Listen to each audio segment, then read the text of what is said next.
मैं जैसे ही सुबह बाहर आया तो देखा ये सामने कुछ मस्जिद को पानी लगा रहे थे मस्जिद के करीब। और जैसे मैं अपनी गली से घर जा रहा था वापसी में मैंने कुछ साउंड सुना जैसे कोई लकड़ियां काट रहा है। और तो मैंने देखा तो सामने 4 डेस्क पड़ी हुई थी। मुझे समझ में नहीं आ रहा हो क्या रहा है यहाँ पे। फिर मुझे पता चल गया, इसलिए मैं नहा धो के फ्रेश होके आ गया था। और जिस टाइम मैं नहा के नहीं आया था, मतलब पहले जब मैं चक्कर लगाने आया था तो देखे नहीं बनी थी। मैंने कहा नहा धो के आ चुका हूँ, अब देखता हूँ देखे कहाँ तक बनी है। क्योंकि हमारे गाँव में 4-5 लोग मतलब हाफिज़ कुरान बने, इसलिए हम मतलब मौलवी साहब को बुला रहे हैं और उनके लिए कुछ खाना बत वगैरह बना रहे हैं। और देख इसलिए है कि हमारे गांव के लोग बहुत ही ज्यादा है और बाहर के लोगों को भी दावत दी हुई है, थोड़ा कम इसको चिढ़ाते हैं।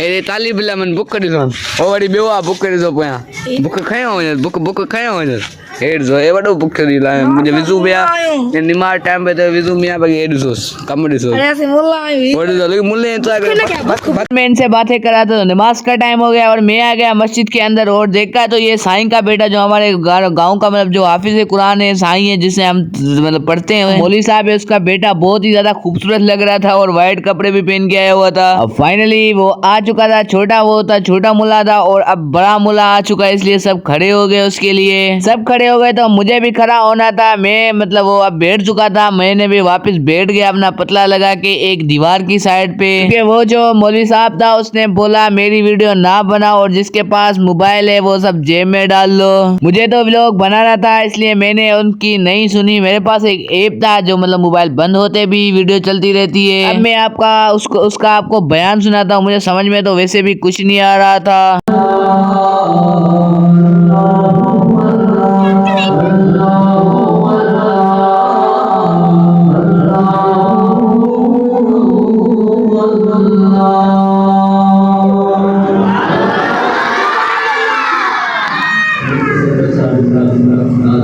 यो नंडो मौलवी साहब जो इन्हन सा मतलब इन्हों के साथ आता है और कुछ नात वगैरह पढ़ते हैं। ये वो था, अभी बड़ा मौलवी साहब नहीं आया था जो मतलब जिससे हमने स्पेशली मंगवाया हुआ मतलब आया हुआ होता है। ये आ चुका था उसको बुलाने के लिए, अनाउंस करने के लिए। देख सकते हैं इससे पहले जो नाच चल रहा था वो तो मुझे दिल में लग गया, बहुत ही खूबसूरत आवाज होता है उसका। और जो इस बने हुए थे उनको ये मौलवी साहब हार वगैरह डाल रहा होता है। जो बड़ा मौलवी साहब था उन्होंने अब अपना बयान स्टार्ट कर दिया। अब मैं आपको सुनाता हूँ उसका बयान।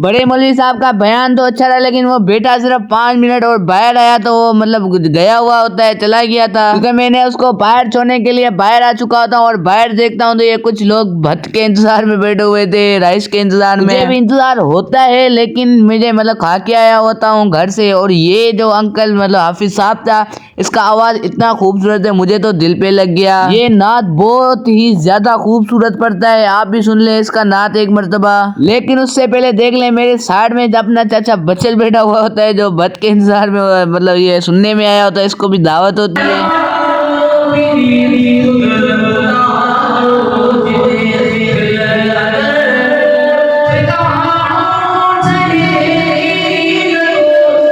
मुझे कमेंट में लाजमी बताना कि इसका मतलब जो साउंड था वो बहुत ही ज्यादा खूबसूरत था या नहीं था। कि नात मुझे तो बहुत ही ज्यादा पसंद है, आप लोगों का पता नहीं। कमेंट में लाजमी बताना कि आप लोगों को इसकी नात पसंद आई या नहीं। अब दुआ गुड़ने की बारी थी। दुआ गुड़ने के बाद हम जाएंगे भत्त खाने के लिए और भत्त का जायका चेक करेंगे, क्योंकि वो हमने मंगवाया नहीं होता है, वो हमने अपने गाँव में ही बनाया हुआ होता है। बोर्ची कुछ अच्छा नहीं होता, फिर भी देखते हैं उसने कौन से राइस बनाया, उसका स्वाद क्या आता है हमको। फाइनली अब हम चलते हैं भत्त खाने के लिए और इसका जायका देखने के लिए, और उसको आपको मैं भत्त की वीडियो भी दिखाता हूँ। अब फाइनली मतलब उसकी दुआ कंप्लीट हो चुकी थी और हम जा रहे हैं भत्त खाने के लिए और सब लोग भी उठ चुके हैं। और हमारा सबसे गैंग लीडर जो है रज़ाक बुरखड़ी, जिसके साथ हम भत्त वगैरह हम खाते हैं। और अब फाइनली भत्त आ चुका है और देख सकते हैं ये कैसे एक बूटी के ऊपर लड़ रहे होते हैं। और जो भत्त का जायका था वो मुझे थोड़ा कम अच्छा लगा, मगर इसमें पानी इन्होंने बहुत ही ज्यादा डाल दिया दिया होता है। भात इतना गर्म होता है कि मुझे उठाने ही नहीं आता और ये लोग पता नहीं कैसे बूटियों पे लड़ रहे होते हैं और हमारा चाचा बचल सिर्फ इनको देख रहा होता है और वो भी इतना गरम गरम भात पता नहीं कैसे खा रहा होता है। और फाइनली मैं भात खा के घर की तरफ गया हुआ होता है और भाई पता नहीं डॉग को मार रहा होता है, मगर उन्होंने जैसे ही भौंका जो डॉग थे वो भाई मेरा इतना डर गया तो वो मेरी तरफ भाग के आ गया। लेकिन भात में मिर्च बहुत ही ज्यादा होती है और भाई फिर से ये दिलेरी कर रहा है। जितनी स्पीड में उनको मारने गया हुआ होता है उतनी स्पीड में वो वापस भाग के आता है। अगर यहाँ तक आ चुके हो तो मुझे लाइक एंड फॉलो लाजमी कर देना एंड नेक्स्ट पार्ट मतलब नेक्स्ट व्लॉग कमेंट में लाजमी लिखना एंड मुझे ये भी बताना है कि मतलब उसका जो आवाज था मौलवी साहब का वो अच्छा था कि नहीं।